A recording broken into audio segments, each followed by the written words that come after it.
Chris, and today I want to get a little bit deeper into the world of Ice and Fire and talk about the Starks just a little bit. So where did the Starks get their warging / skin changing ability?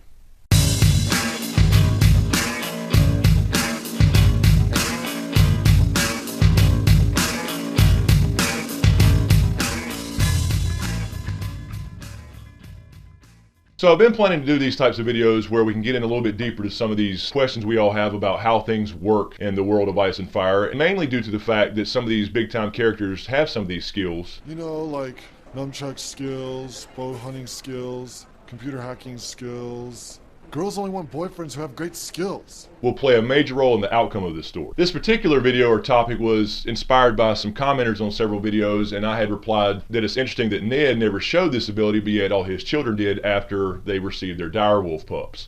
Now, I don't think that's an accident either, but that'll be another video. I mean, we see Arya start to develop this skill with Nymeria a little bit, and she accidentally wargs a cat, at least in the books, but she don't really know what's going on. We see Sansa start to develop some connection to Lady before she was killed. We don't see Robb display this ability, but George R. Martin himself has said that all Stark children have wolf dreams, which is warging. They just may not know it at the time. We see Jon also develop this with Ghost, although he seems to resist it. And most notably, we see Bran, who develops this when he gets pushed out of the window by Jaime, and he starts to have wolf dreams, and on top of that he has what's called green sight and starts having the dreams about the three-eyed crow. So how did the Starks get this ability? It couldn't have been just an inherent ability since the dawn of time, right? And for that matter, there are two major houses in our story that have seemingly magical abilities, and that is the Starks and the Targaryens. The Targaryens with their affinity for dragons, their resistance to heat, some can hatch dragons, some can ride dragons, and of course we have the Starks who have this ability to warg or skin change. And these abilities seem limited to people in this bloodline, whether they're Stark or Targaryen, or of course people who marry into the family and have offspring, but anybody who's interbred with these families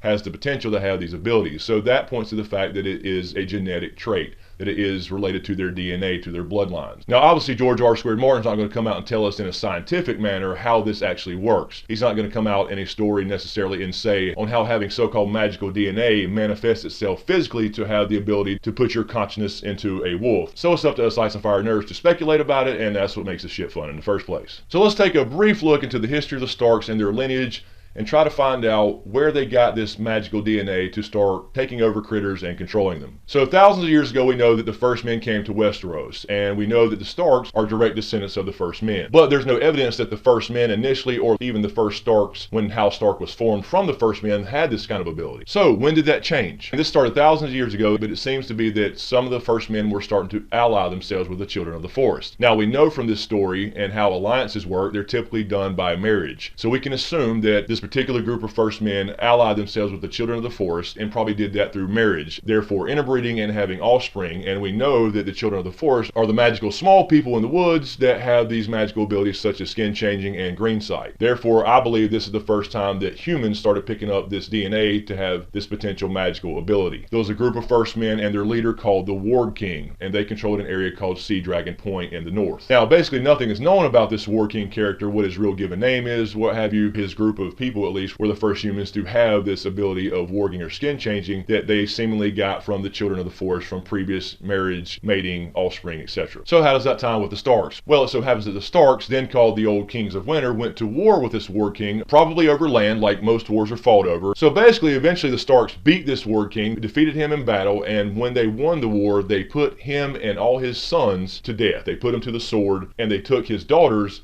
as prizes. That probably involves rape, and possibly marriage too, or probably a mixture of both. And I believe this is where this particular magical DNA that started with the children of the forest intermingling with some of the first men that came down through this lineage into the Warg King and his family. And I believe this is where this magical DNA was introduced to the Stark bloodline. Now, this is not really a theory, so to speak, because a little bit of evidence is given to us in the book that I highly recommend, The World of Ice and Fire. So what little is known about this Warg King and this war was written in this book, and it states, "Chronicles found in the archives of the Night's Watch at the Night Fort before it was abandoned speak of the war for Dragonsea Point, wherein the Starks brought down the Warg King and his inhuman allies, the children of the forest. When the Warg King's last redoubt fell, his sons were put to his sword along with his beast and their green seers, whilst his daughters were taken as prizes by their conquerors. Basically, any new offspring from the Starks at this point forward, with their daughters being involved, whether that's marriage, rape, or a little bit of both over time, would potentially have this DNA, this trait from the Ward King's blood, which again contains blood from the children of the forest. So from this point forward, House Stark gained this ability. So that, my friends, is at least how I think that the Starks gained this ability. Now, not all Starks have it. It seems to be a recessive trait, but anybody who has it has Stark blood